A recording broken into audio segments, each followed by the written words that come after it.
Hubo muchas reacciones, varios, creo que Mario Delgado también, Dolores Padierna, inclusive vi que hizo algún comentario, Sergio Gutiérrez Luna, la posición institucional.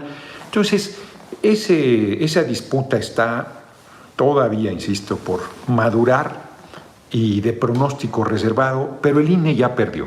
El INE ya perdió porque el INE se está exhibiendo como un órgano faccioso, como un órgano irresponsable, como un colectivo liquidado en cuanto a autoridad democrática, en cuanto a autoridad moral, en cuanto a autoridad política, y se equivocó Lorenzo Córdoba, porque si hubiera, me dicen las fuentes de inteligencia que tenemos, que esperaba una votación de 10-1, 10-1, pues como quiera hubiera dicho, tengo el control y la hegemonía del órgano electoral, pero 6-5, polarizado absolutamente el Consejo General, partido por la mitad. Ya me imagino ese voto lo que habrá costado, ese voto de diferencia lo que habrá costado. Me dio gusto que Carla Humphrey haya votado en contra y que haya sido quienes argumentaron con mayor firmeza, porque ahí estaba en deuda, y pensé yo que iba a votar en esta, y no, eso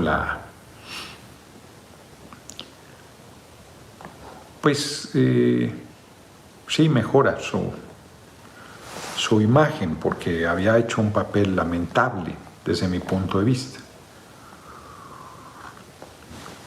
Y en esa votación debe haber habido una presión enorme y ofrecimientos, cañonazos, como decía Obregón, decía de 50,000 pesos, hoy son millones.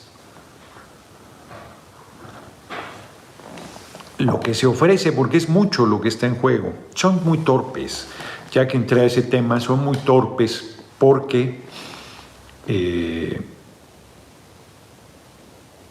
pues ellos son los garantes de la organización de los procesos democráticos, y van y revientan un proceso de consulta popular para determinar si el presidente que ellos combaten se va o se queda, porque están derrotados. Pero es una herramienta democrática para tirar a nuestro gobierno, y ellos la sabotean. O sea, la sabotean a tal magnitud que rebasan lo de la consulta del juicio a los expresidentes. El resultado tiene que ver con el sabotaje que se hizo. Y esta vez deciden jugársela en serio y a fondo y no realizar la consulta. O sea, que eso es peor que sabotaje, eso ya es romper el orden constitucional. Bueno, pues yo creo que se equivocaron.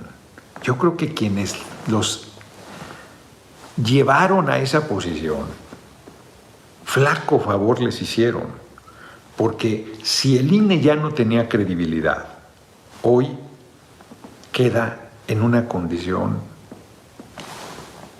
de absoluto descrédito. Eso sin contar con las responsabilidades penales y políticas que hay que fincarles. Sin ninguna duda, pero se equivocaron. Por donde lo vean, se equivocaron. Argumentar falta de recursos es un chantaje y es un argumento falaz, porque a este momento el INE sigue sin explicar por qué quería 6,000 millones de pesos, casi. El Instituto Nacional Electoral, en una decisión dividida de 6 consejeros por violentar la Constitución, por 5 de acatar el mandato constitucional, decidieron aplazar indefinidamente la realización de la consulta ciudadana muy importante, un presidente muy importante, de la revocación del mandato. Es una decisión gravísima. Ya había decidido el INE, desde mi punto de vista ilegalmente, promover del 21 de marzo al 10 de abril la realización de la consulta. Ahora, alegando falta de recursos, la suspende sin plantear hasta cuánto tiempo. Yo me burlaba y decía que para abril o para mayo, según la canción, y resultó cierto.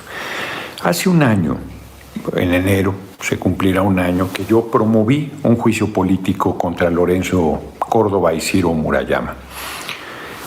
Es la manera para destituirlos del cargo porque han estado actuando de manera facciosa, confrontando a nuestro gobierno al servicio de los conservadores de la derecha, violentando el marco legal y actuando con absoluta imparcialidad. Alerté al movimiento cuando el INE, de manera absolutamente perversa, sesgada, me sentenció de una falta que yo no cometí, torciendo toda la legalidad, y el Tribunal Electoral ratificó esa infamia. Les dije, hoy soy yo y mañana va a ser todo el movimiento. Pues estamos viviendo las consecuencias de no tomar las decisiones a tiempo. Ese INE ha mostrado una actitud facciosa. Ese órgano electoral ha demostrado ser un árbitro vendido, un jugador más en favor de la derecha. Y hoy, después de haber saboteado la consulta del juicio a los expresidentes, poniendo solo un tercio de las casillas, y después de haber comparecido a rendir cuentas ante la Cámara de Diputados, Lorenzo Córdoba, donde nunca justificó su exigencia de casi 4,000 millones de pesos para la consulta, 2,000 millones de pesos más para una nueva consulta. Hoy, una decisión gravísima de 6-5 de los 11 consejeros determinó posponer la consulta. Es un hecho inédito, es un desacato gravísimo porque la Corte ya les había alertado que se arriesgaban inclusive a sanciones penales y en un acto de arrogancia inaudita. Lorenzo Córdoba y Ciro Murayama, que son quienes encabezan ese bloque contrario al movimiento, faccioso, irresponsable, determinan no realizar la consulta, con el eufemismo de que la posponen temporalmente. La Corte, el Tribunal Electoral les había ampliado al 25 de diciembre el plazo para recibir las firmas. Todo queda suspendido cuando en procesos electorales, y este es, si bien no un proceso electoral en sentido estricto, es un acto inédito de democracia participativa, no se pueden suspender los plazos, ni se pueden aplazar. Imagínense que dijera el INE en la elección presidencial de 2024, no me dieron los recursos suficientes y aplazo la elección presidencial hasta nuevo aviso. No, hombre, sería un hecho gravísimo. Eso es lo que es equivalente a lo que está haciendo en este momento el Instituto Nacional Electoral, chantajeándonos. Lo advertí cuando dije que iban a argumentar que no tenían recursos y no les dábamos los 19,000 millones, que es una majadería, un absurdo lo que estaban pidiendo.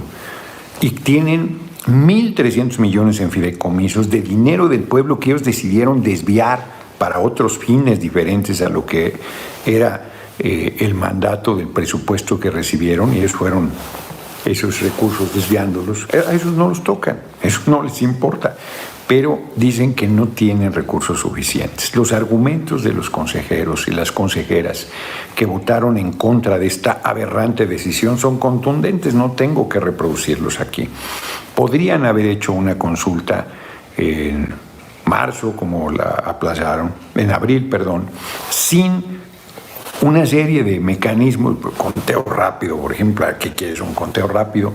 Hizo una serie de cosas que eran innecesarias para esta consulta y que, sin embargo, el propio Murayama planteó que no podían hacer una consulta barata porque se iban a acostumbrar esos presupuestos y tiene que ser con el máximo nivel y la máxima calidad, como si eso fuera verdadero en el sentido de lo que han estado haciendo. A pesar de su actuar irresponsable y faccioso, la participación popular los ha avasallado a tal grado que no han podido consumar sus actitudes ruines en contra de nuestro movimiento. Han buscado silenciar al compañero presidente López Obrador, han buscado silenciar a todos los actores políticos a tal nivel de absurdo que en esta reelección que vivimos por primera vez en más de 100 años no podíamos hablar de la tarea legislativa, ni de los logros de nuestro gobierno, ni de los logros de nuestra coalición. Y ahora en esta revocación, ratificación del mandato, los opositores no podían salir a promoverla. Y los que respaldamos al gobierno no podemos salir a apoyar la ratificación. Es una verdadera, una serie de decisiones francamente que buscan obstaculizar estos procesos de participación democrática ciudadana. Es un hecho muy grave, además lo hacen a días de las fiestas decembrinas, ¿no? Y no se puede tolerar. Yo estoy planteando que se convoque a la comisión permanente de inmediato, la próxima semana de emergencia. Está convocada hasta el 7 de enero, es demasiado tiempo. Sé que los órganos legislativos están trabajando los recursos jurídicos para responder a semejante despropósito del INE, pero quise compartir una reflexión de mi posición respecto a esta oprobiosa, lamentable, repudiable e inaceptable decisión del INE que desacata sus obligaciones constitucionales y genera una franca provocación a las instituciones republicanas del país. No es un poder el INE que se creen, no es un poder. Hay 3 poderes, el ejecutivo, el legislativo y el judicial. Son un órgano autónomo, ni más ni menos, y ellos no pueden seguir violentando la Constitución como lo han hecho, teniendo sueldos muy por encima, 3 veces más que el presidente de la República, que el compañero presidente en este caso, y no tienen ninguna facultad para determinar, con el eufemismo de aplazar temporalmente, sin fijar ninguna fecha, por falta de recursos, como si fueran a aparecer mágicamente los casi 4,000 millones que exigen. Están secuestrando los procesos democráticos del país y exigen para liberar los 4,000 millones de pesos para el rescate. Eso es lo que están haciendo, son una pandilla de delincuentes. Eso es lo que son los 6 consejeros que hoy votaron por aplazar la consulta de revocación del mandato. Un hecho gravísimo que pone en una crisis política muy seria a las instituciones de la República y que pone a prueba el marco legal que pretenden violentar impunemente y que no se los vamos a tolerar, no se los vamos a permitir.